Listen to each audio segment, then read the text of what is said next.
আজকে শেয়ার করব বাঙালির সেরা রেসিপি, শুক্তো রেসিপি। তো শুক্তোতে যা যা সবজি লাগে আমি সব নিয়ে নিয়েছি। আর এখানে কাঁচকলাটা আমি লম্বা লম্বা করে কেটে রাখছি, দেখতেই পাচ্ছ কিরমভাবে কাটছি, উচ্ছে কাটছি। সমস্ত সবজি আমি লম্বা লম্বা করে কেটে নেব।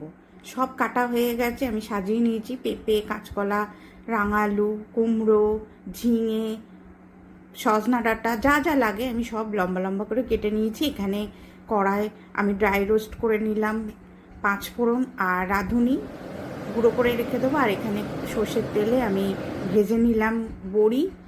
আর এবার লম্বা করে কেটে রাখা উচ্ছেগুলো আমি এবার ছাকা তেলে ভেজে নিচ্ছি নুন হলুদ দিয়ে।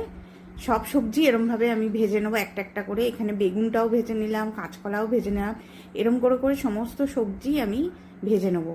তারপর যা যা ছিল পেঁপে, ঝিঙে, গাজর, বরবটি সব একেবারে ভেজে তুলে রেখে দিলাম।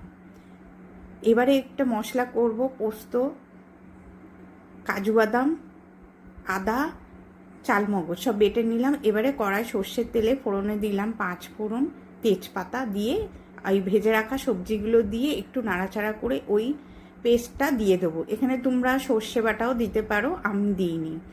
অল্প একটু হলুদ দিলাম, পরিমাণ মতো নুন দিলাম, দিয়ে সামান্য মিষ্টি দিয়ে, একটু শুক্তো মানে একটু মিষ্টি লাগে, মিষ্টি দিয়ে ভালো লাগবে খেতে। আর রুম টেম্পারেচারে আমি দুধ রেখে দিয়েছিলাম, তাতে অল্প একটু ময়দা দিয়ে গুলে রেখেছিলাম যাতে সাদা ভাবটা থাকে।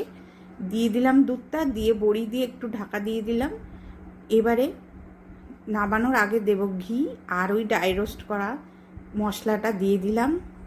তো স্পেশাল শুক্তো রেসিপি আমার রেডি। গরম ভাতের সঙ্গে দারুণ লাগে, বাঙালির এটা ইমোশন শুক্তো। তো সবাই নিশ্চয়ই এরমভাবে খাও, যে কোনো ছোটোখাটো অনুষ্ঠানেও আমরা শুক্তো খেয়ে থাকি। তো আজকের মতো টাটা, বাই।